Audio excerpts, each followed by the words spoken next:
Germany Musik Messe 2008 on the Stanton booth with SCS control system.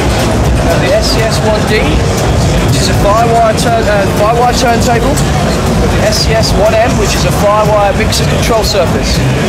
All systems are MIDI control surfaces for all types of software. I'm going to demo Tractor for you today. So we'll start with the turntable.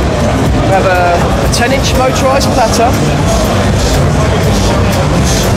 It's a very high torque platter, same as a T120 or a straight 150, so very high torque.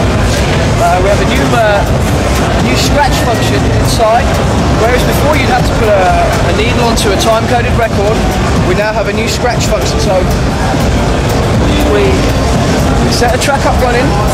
If I now take off the vinyl, the track stops. We also have a motorized pitch fader. There's controls in the software. We have rotary encoders. They all have LED feedback. And we have velocity sensitive pads and triggers at the bottom. We also have all your standard cue and play controls with your track selection and skip forward and skip backwards. And we have a deck selects function, so we can choose which turntable we want to manipulate on the control, on the software. Okay. Over to the deck, to the mixer, sorry. We have a built-in Firewire sound card. It's 24-bit, 96 Hz, so very powerful. I've set the mixer up today, and I can now manipulate the effects channel by opening the wet dry, turning it on, and when I turn it on the control surface, it illuminates the LED encoder to tell me that the surface is working. And I can now control the parameters of the effects channel on the software through the mixer.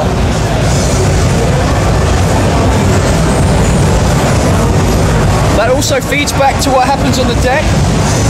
When I turn the parameters on the mixer, it changes the LED encoders on the deck.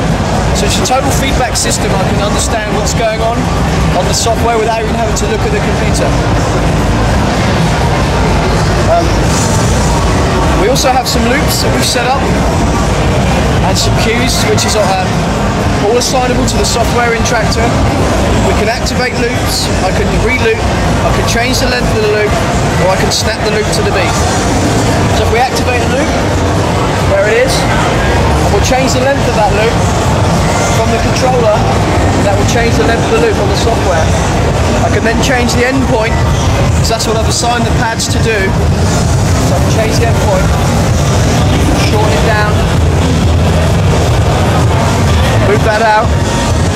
We've also assigned the other two buttons here to shift the whole loop backwards or forwards. So that's now moving the whole loop, and now I can change the endpoint on that. Open that up again. I also have lots of instant cues available to me. I can set up the triggers, and I now have instant cues. If you see on the LCD scribble strips on the controller, when I change the function, they change. Also, can you see that?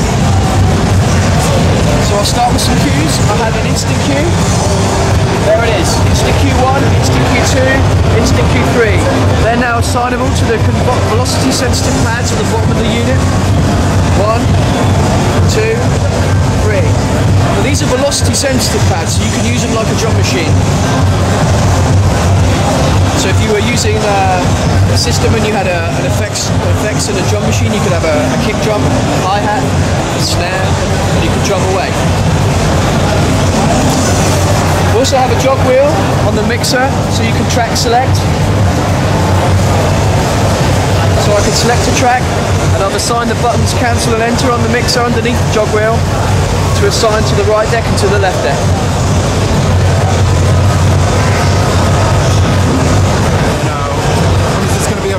This will be available in May time, we're hoping. I wouldn't want to say for definite though. Okay.